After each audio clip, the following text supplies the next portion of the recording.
Doing great, man. Great to see you again. Hope you're doing well. First off, how did you feel out there in the sim game yesterday? And overall, what did you do over the 3.5 months off to make sure you were ready for when the season Um, and practice started back up again? yeah. Yesterday felt good. It was kind of nice getting back out there, getting back out to 4 innings of work. Didn't really get to do that all quarantine. It was kind of hard quarantine, where you're stuck in a house or you go over. I went over to my fiance's mom's house. I only had about 60 feet of room to throw, so that's as much as I did on throwing program. But I did get lucky.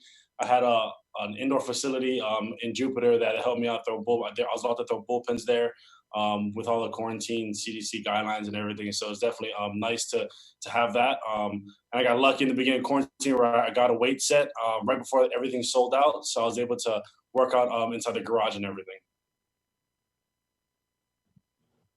Joe Fasaro, give it a go.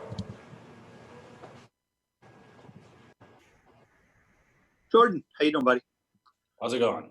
Good. Are you guys with the 60-game season and how pitching, and obviously you're going to carry more than 12, 13 pitchers.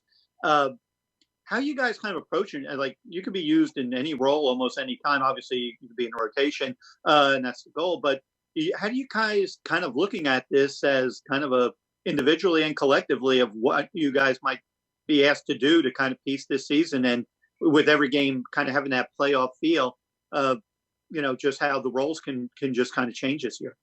Yeah, we've been talking about it as a locker room quite a bit. This is a sprint, not a marathon. So whatever we need to do, because not many of us have played in that season or the games that matter to make it to the playoffs. But this year is that year is where we've been saying, like, we're good enough to be there. We're good enough to compete and be on the top. So we're going to do it as a staff. We're going to do it as a team to do whatever we can to make it to the end and into playoffs. Play into October.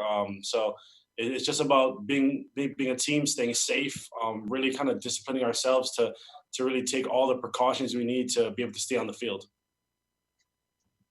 How's that going for you? Quick one. Definitely, we're all staying safe here. Everybody's wearing their mask at all times.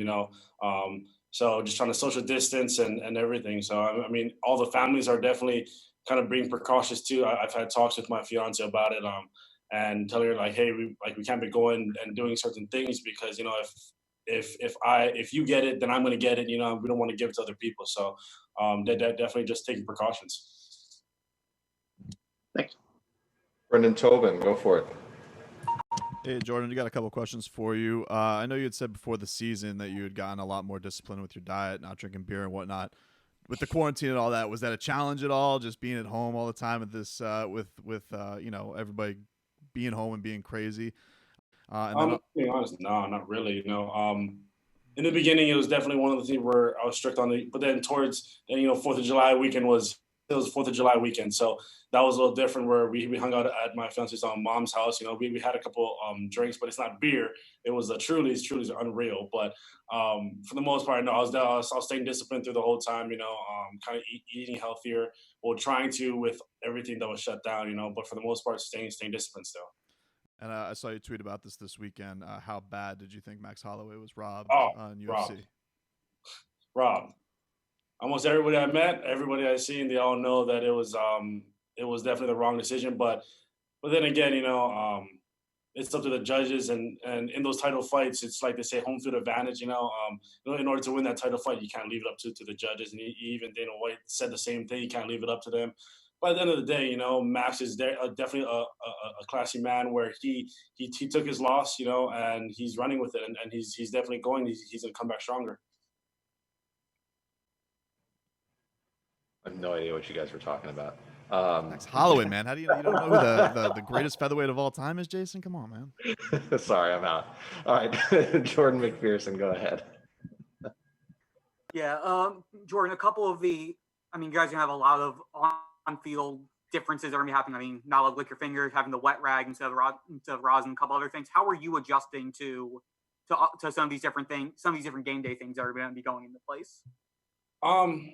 Baseball is a game of adjustments. It's a game where no matter if you can't lick your finger, you can't spit, you can't do this. It's all a part of the game now. Everything is becoming normalized. So if we can't lick our finger, I never really did lick my fingers. But it's a part of it, and we got to figure out a way to adapt and change to the circumstances, and then that's what we're all trying to do here. And then one more quick thing for me: what's it been like becoming a dog dad over the quarantine? Oh, it's a bittersweet type of thing. She's definitely a cute one. She's definitely a really good one. She got trained pretty well in the first couple months of being with us, but she has her moments of where we're trying to sleep and she wants to play at 2 o'clock in the morning, or she's just barking at the door constantly every 5 minutes because she needs to go out and use the bathroom. But for the most part, I mean, can't ask for a better dog than her. All right, back to Joe Frisaro. Jordan, your breaking ball is obviously a big part of your arsenal.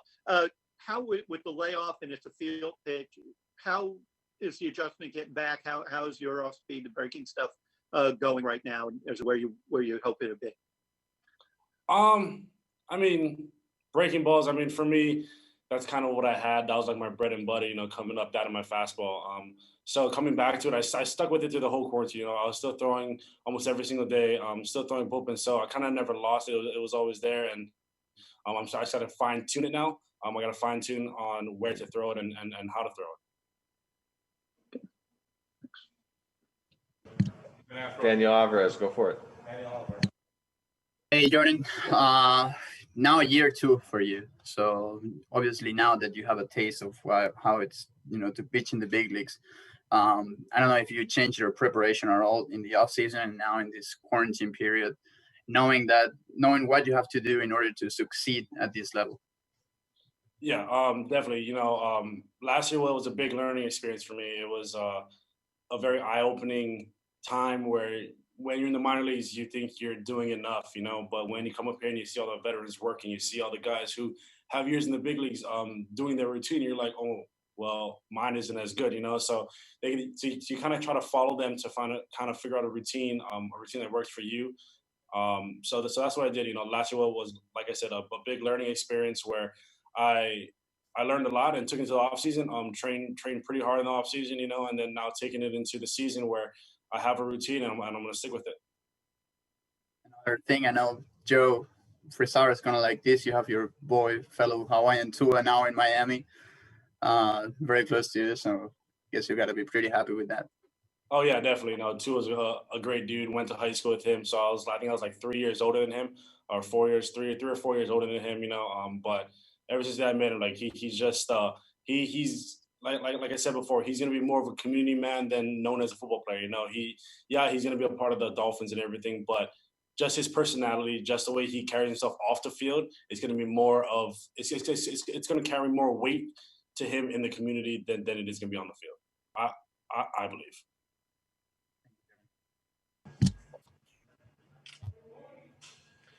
Anybody else for Mr. Yamamoto? Yeah, I have one. Go ahead, David.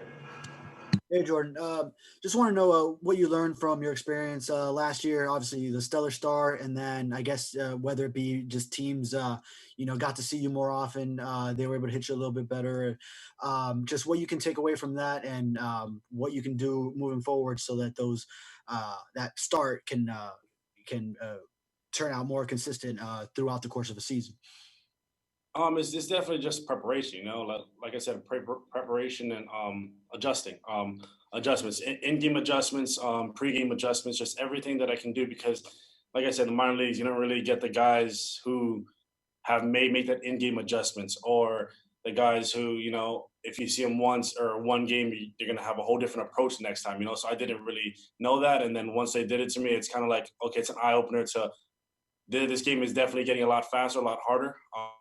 So I definitely got to trust everybody who's trying to help me out, coaches, players, other teammates who are there to help me to kind of create a preparation, or to create a style that I can go about. I'm trying to find the word for it, but or the sentence kind of to do it. But I mean, it's definitely just adjusting, and taking every game and taking every outing and just playing and rolling with it, so that I guess I stay unpredictable to the hitters, so that I can be better. That's kind of a tongue twister, but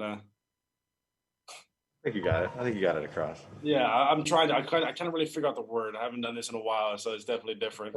It's all right. It's like spring training for everybody. Yeah, it is. Okay. All right, guys. Any other questions for Jordan?